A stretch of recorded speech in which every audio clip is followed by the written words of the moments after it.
Full-size SUVs are such a vibe. I've driven the Escalade, I've driven the GMC Yukon, a bit of the Wagoneer as well, and now we have the Ford Expedition, which is another full-size SUV, but with a this is the 2025 Ford Expedition Max, which is the even longer wheelbase version compared to the regular Expedition, which already it's a pretty big SUV. Let's see ultra full-size SUV is.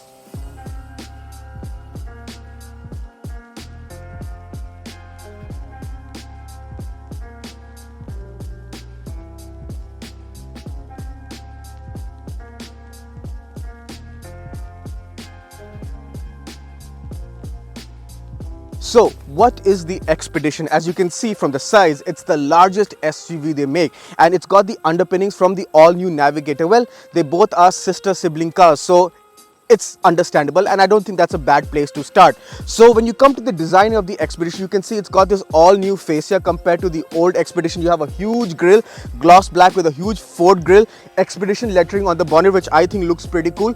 Kind of old school, but I think it's very necessary, and I think it looks really cool. Just minor touches here and there makes this SUV stand out on the road. You have bulges on the bonnet, which gives it this powerful look, and the stance is very imposing. I'm 5'8", as you can see the bonnet line is almost to my shoulder. This does not have air suspension, so this is the stance as it is.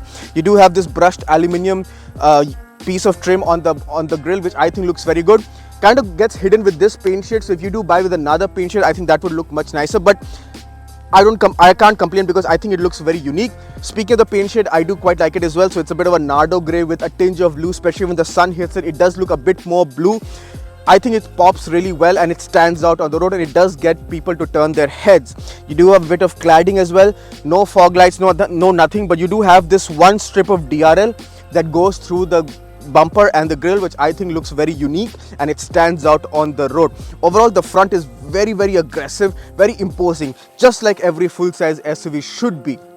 When you come to the side of the Explorer is when the Expedition is when you truly understand that this is the biggest SUV they make, and this being the Max, it's even longer. So the extension, just like every other extended full-size SUV, is from the rear arch onwards, where you can have even bigger boot space. So it's huge, and I mean, this is a full-size SUV, American full-size SUV, so they have a thing for being boxy, and the Expedition is as boxy as it gets. It does get some updates here and there, some cuts and creases. You do have blacked out mirrors for this top-of-the-line Platinum Edition, and you have these beautiful 24-inch wheels, which I think is quickly becoming a trend, because the Escalade gets 24 inches, the Navigator gets 24 inches, and now the Explorer also gets, the Expedition, sorry, I don't know why I'm calling it the Explorer, but the Expedition also gets 24 inch, which actually looks really good. It's one of the smartest alloy wheel designs I've seen.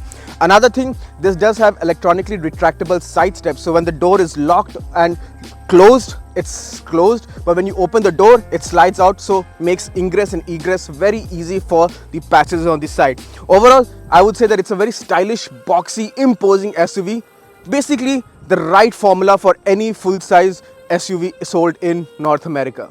When you come to the rear, after noticing the super boxy side profile, is that the rear has also been revised for the Expedition. You have all new tail lights, lots more new elements on the tailgate. So these are now all LED, which I think look really good. You do have a strip of reflector on the tailgate, Expedition badging, Ford and Platinum. You do also have Max, which is exclusive to this Max, which is, as I said, the extended version, and this blacked out element I think looks very good. It breaks the monotony of the paint. You do have a bit of cladding on the bottom part of the bumper. You do have the toe pack, so this black hides the tow bar.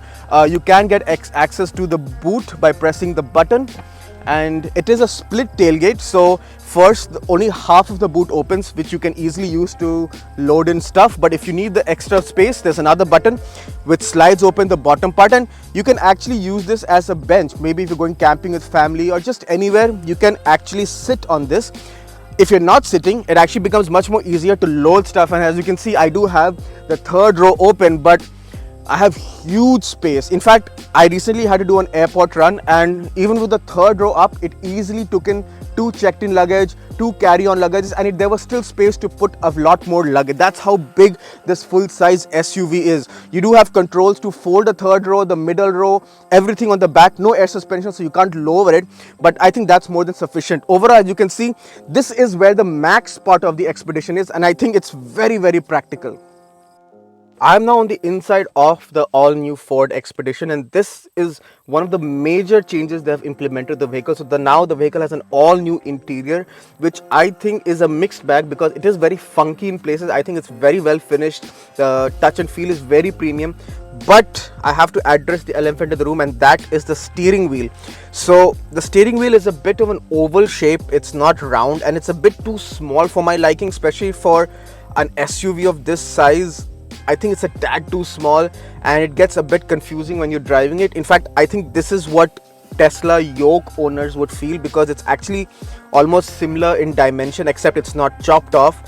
You do not have any physical buttons for audio on the steering, neither for cruise control, so it's just these blank switches. But you would think it's blank, but it's actually touch gestures. So you have to like swipe your finger to access the volume, the change track, or on this side to adjust the cruise control or the lane assist, which is terribly annoying when you're driving. And that's one of my major drawbacks of the whole vehicle, if I can say that, because the rest of the vehicle is actually good, but this steering is a huge learning curve, I would say. Especially even for me, like, you know, I drive a lot of modern cars, a lot of different SUVs, sedans, sports cars. I have seen a big variety of, you know, gear knobs, steering indicators, everything, but this is by far one of the weirdest steering feel I've seen, and it does take some getting used to, especially if you're doing a 3-point turn or just turning an SUV. You're not quite sure which lock the steering is at, and you really have to you know, adjust your whole thought process and your planning when you're driving this SUV with this steering wheel.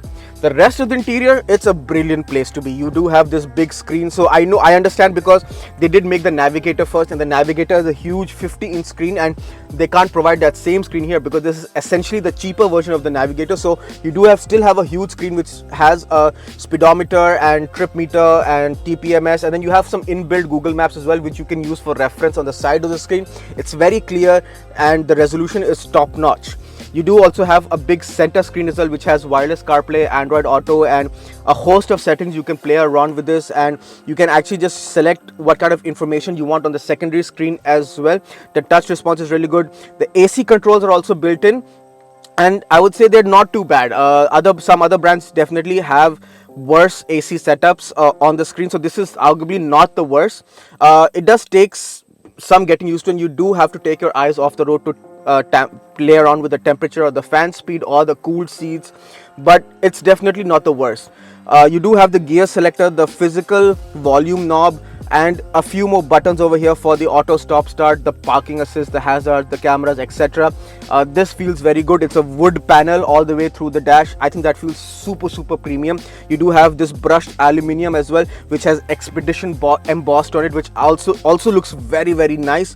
You do have leather all through the dash. The key touch points of this vehicle is absolutely fabulous. Ford has absolutely killed it. You do have the brushed aluminium on the vertical AC vents. You do have a center console as well, so if you slide it open, you have a wireless charger, the Pro Trailer Assist, which helps you with you know, hitching up your the towing on the back behind this vehicle. You do have 2 charge ports as well, 2 cup holders, and you do have a center storage as well, which is very huge. No fridge, but this also has a party trick. So if you actually, there's a button on the center console, and if you slide it back, you get access to an even bigger storage over here, which is really cool. It does have Ford Motor Company embossed in it. It's kind of like a Easter egg, I would say. So if you know, you know. So now that you've watched this video, now you know that the Expedition actually has secret hidden storage under the center console. The seats themselves are very nice, electronically controlled. Has massage seats, cooled seats, heated seats. The headrest is one of the best headrests I felt. It's very wide, very soft, and you do have a host of adjustment as well, where you can adjust the headrest angle as well. Overall, the driving position is very nice. You sit very high up. You have a panoramic sunroof as well, which lends in a lot of light, and I do like this interior shade, this dark coffee brown. I think it looks very premium. Overall, I would say that Ford has absolutely killed it with the interior. One more notable honorary mention is the Bang & Olufsen sound system. I think that sounds very good as well. What can I say? keep on praising the interior, barring the steering wheel, but the rest of the interior is actually a work of art. So kudos to Ford for truly bringing a top level interior finally to the Expedition. I'm now in the middle row of the Expedition. As you can see, space is not an issue, and it never really is in these full-size SUVs. I have ample legroom, I have ample headroom as well. Knee room is not an issue. This driving position is for my driving height. I'm 5'8", and yeah, I mean, it's a lovely place to be. The seat cushioning is a bit weird. I feel like there are some things that are poking into my back, so I'm sitting a bit more straight. However, the seats are adjustable, and this is the bench seat option. You can get captain seats, and for me personally, at this price point in these luxury SUVs, I think captain seats are the way to go. But on a practicality front, and if you actually have to carry family or people, I think the bench seat is more practical. But just for me personally, I would prefer the captain seat. But yeah, the bench seat, all three of them, so it is 33 split, so you can split individually depending on your needs. If you want to put more luggage or people, they are adjustable. So the backrest is adjustable, and you can slide the seat front and back as well to create space for the third row.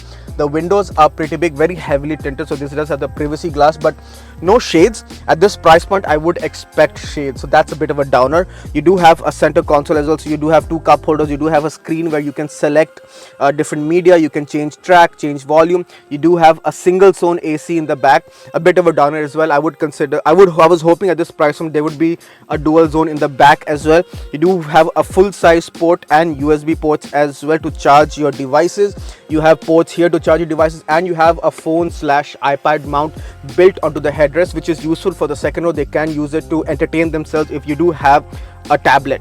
The middle seat is also, all three of them, as I said, are adjustable, and comfort is not too bad. It's just the seat incline angle is a bit weird, but I think that would take some playing around, getting used to find the ideal position. But as I said, these are not memories, so you might have it in a certain position, the next passenger might have it in their position, and then when you come back, it's going to be messed up again. So it's just a bit of a challenge to find the most ideal position. Once you do, it's not that bad, and you can actually sit here for longer journeys. Behind the wheel of the 2025 Ford Expedition Max. So let's get the numbers out of the way. This has the famed 3.5 liter turbocharged EcoBoost V6 engine, produces 440 horsepower in this variant. The lower variants get 400 horsepower, so this is the high output tune. So 440 horsepower, 510 foot-pounds of torque. This does weigh as much as your house, so this does weigh 2.6 tons, but I think that's very much in tune with other full-size body on frame extended SUVs. So let's see how this drives. This has the 10-speed torque converter gearbox. Use the knob to put into drive and set off, and I have it in two-wheel drive mode, so this does have four-wheel drive, and you can adjust the drive modes to access the different 4 low, 4 high, but I have it in two-wheel drive mode for most of the week, and it's been fairly good. When you get going, you'll instantly notice that there is no turbo lag as such. It picks up really well from low speeds, and braking is really good as well. The brake pedal feel is very positive, and it does not feel wooden like other full-size SUVs. You do feel the mass sometimes when you have to do emergency braking, but the pedal itself is very well modulated, so you don't feel nervous at any given time. The engine is really nice. It picks up really well. You do have different drive modes, so normal, and then you have eco, sport, tow haul, slippery, and then off-road mode. So if I put into sport and if I floor it, and it picks up really well. Honestly, you are past some good speeds in no time. And I also have to say, I think this engine sounds really good for a V6. So I would say you don't even miss a V8 at times.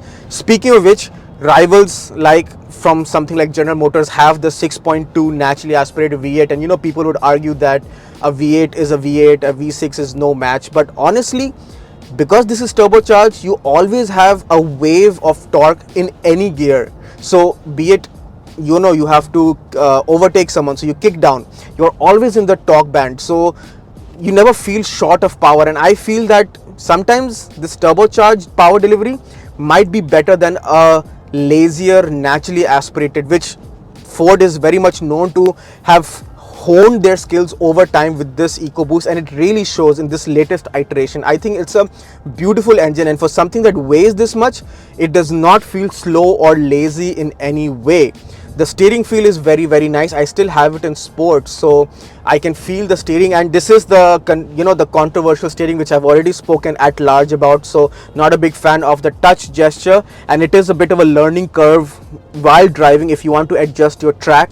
But the steering itself is really nice, and Ford just shows their dynamics, their DNA. Over the years, they've made only fun to drive cars, and this SUV is no different. The front end is very sharp. It is a body on frame, there is body roll, you can't fight physics, but the steering itself is absolutely bang on. The feel, you always know what the front wheels are doing. Commendable job by Ford on somehow making this SUV drive really well and handle really well.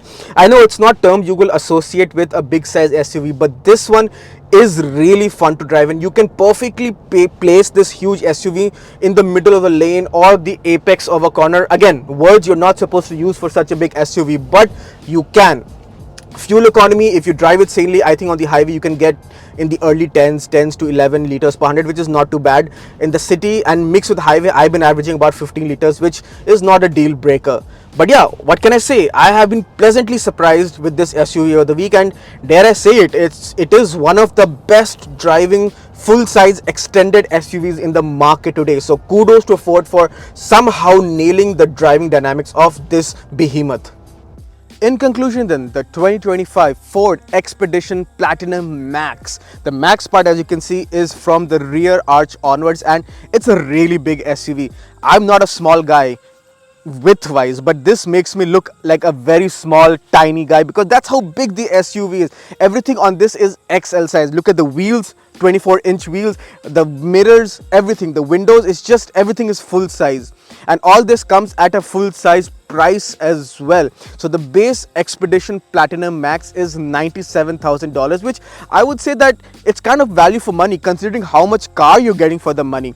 This precise car does have about $17,000 worth of options. So that includes the wheels, the paint and leather on the dash inside, and this does have a few more options. So it's the Platinum Ultimate package, which I would say that maybe you can forego, because that would definitely keep the price down under the 100,000 mark, and thus you would even save on luxury tax. Rest, the vehicle is actually really good. I think it drives really well. Somehow Ford just nails the driving dynamics of even their full-size SUVs apparently, and kudos to them for somehow not losing their major USP. The interior is a great place to be, barring the steering wheel. The seats, the comfort, the equipment, the tech, everything is top-notch. Space in the middle row, space in the third row, everything is fantastic. And while you have the third row up, you still have a huge boot, which is very much in tune with other full-size extended SUVs. And this being one of the latest ones in the market, if you do buy one, you will definitely stand out on the road. Having said that, I have not seen too many on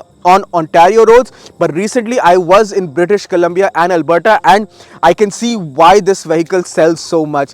I saw almost 100-200 brand new Expeditions within a 4-day, 5-day period, which actually kind of makes me believe that after having experienced this vehicle over a week, yeah, it's a pretty good buy. And honestly, if you are in the market to buy a full-size SUV, I would say the Expedition Max is still one of the most honorable contenders.